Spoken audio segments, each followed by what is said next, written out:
everything on the internet is not good. Oh, there's insight. See, that's why you come to this show, because I state the obvious so profoundly.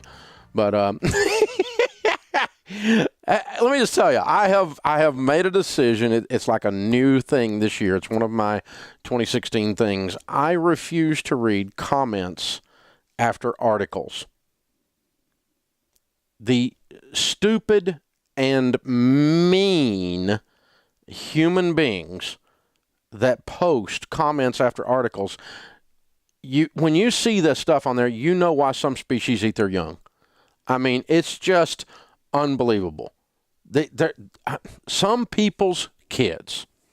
So about, 3-4 weeks ago, I guess, maybe 6 weeks ago, I forget, this article was bumping around the internet. When Sean Cooper paid off his mortgage in 3 years, he was so proud he called in a TV crew to film him burning his mortgage papers. Sounds like something we would do with a debt-free scream, right? But not everyone celebrated with him. In fact, the 30-year-old's achievement actually annoyed a lot of people. As the Canadian resident explained to CBC, Cooper managed to achieve the unbelievable feat simply by being frugal. Said he worked 3 jobs. Wow. He was employed full-time at pensions consulting firm while he had a no-frills supermarket as a clerk and did freelance writing on weekends and at night. So while people were out having a good time, I was usually inside on my computer working. To cut costs, he rented out his 3-bedroom home, lived in the basement, riding his bike to work, eating craft dinners of macaroni and cheese, beans and rice and beans, like we say. The result is he paid off his $255,000 mortgage in 3 years and 2 months. Way to go, Sean. It's an achievement many would be proud of, but some did not like Cooper's industriousness and were scathing of his frugal lifestyle. Quote, upstanding citizen, works his life away, lives in miserable squalor, forgoes human relationships for years. How is this an inspirational story? One man said on the Facebook page. Digital courage by morons, in other words. Others didn't want to applaud another example of white privilege. Yet another privileged white man. What's this got to do with race? Bragging about how he did it on his own. But did anyone notice how big his down payment was, or the fact he had a $75,000 full-time job? He paid off $255,000 in 3 years. Let me tell you what color this is. Green, you morons. Unbelievable. God. Ugh. Stupid liberals. Unbelievable. Even his work ethic had some fired up. So he took 3 jobs when people are struggling to get one.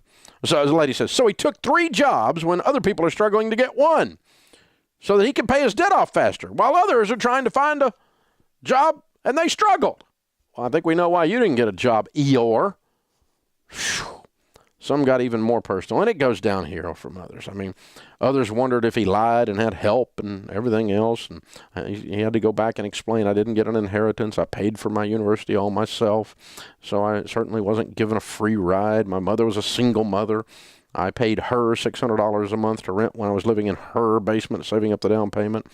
He acknowledged the social life was a problem, but he paid a price to win, and on and on and on and on. And this guy, it became this big argument.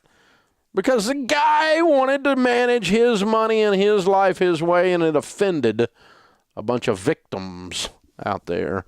And so we thought, I read the article on the air whenever it was, a few months or a few weeks back. I don't remember, 5-6 weeks ago when it came out. And gave him a big high five just through the airwaves. And it turns out that Sean had never had the opportunity to do his debt-free scream for 11.5 million people on the Dave Ramsey Show. So James, our producer, reached out and found him, and we've got him on the line in Toronto, Canada. Hey, Sean, how are you, man? I'm doing really well. How are you, Dave? Better than I deserve. I, for one, want to tell you, my brother, congratulations. I think you're a stud. Thank you very much. That was a really great intro. You're incredible, man. Were you a little shocked at how ridiculously negative some people have been? Yes, I guess I was shocked with how much popularity this story got, but it definitely surprised me that so many people were kind of, against what I had done. I would have thought people would be happy, but there are so many people out there, I guess trolls you want to call them, that have some not so nice things to say. Yeah, especially in comments on Facebook when they don't have to have any courage, and they never have the guts to say it to your face. Exactly. I've only heard good things to my face. Yeah, I bet. You know, we're teaching people to get out of debt all the time. Sometimes people walk through 2, 3, 4 years of paying off their debts and, you know, working extra jobs, doing the stuff you do, the Kraft mac and cheese, the beans and rice and beans. And I often ask them how many people made fun of you. And they always say, oh, yeah, guys at work gave me a hard time. But usually it's fairly good-natured ribbing. Some of this stuff was just plain mean, man. Exactly, but I mean, I hope that people can be inspired by my story to follow in my footsteps. I mean, they don't have to necessarily pay off their house in 3 years, but if they can set themselves some sort of financial goals to get out of debt, then I think that's the positive message to take from my story. Absolutely. Cool. Well, we're honored to get to speak to you today. So have you been familiar with our whole debt-free process of us teaching people?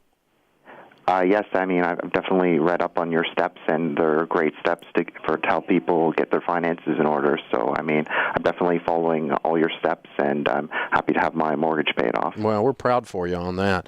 But I guess what I'm talking about is we wanted to give you the opportunity to do a tradition we have around here. When people work their tails off and get out of debt, we give them the opportunity to yell at the top of their lungs, I'm debt-free. I'm debt-free! That's kind of how it sounds, okay? And so we wanted to call you up and give you that opportunity. Would you like to do that? Yes, I'm just at my office now, but I'll try to do as loud as I can. All right, brother. It's an honor to talk to you, and our congratulations to you. We think you're a fine human being. Thank you. All right, count it down. Let's hear a debt-free scream from Sean Cooper, Toronto, Canada. I'm debt-free. That's an office yell. Okay, that's perfect, Sean. Well done.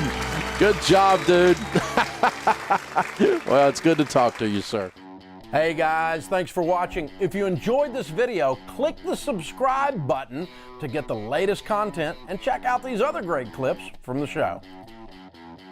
I want to write a song. I want to own my own business. I want to make more money. Those aren't goals. Those are wishes. My New Year's resolution is to make more money this year. It's a wish.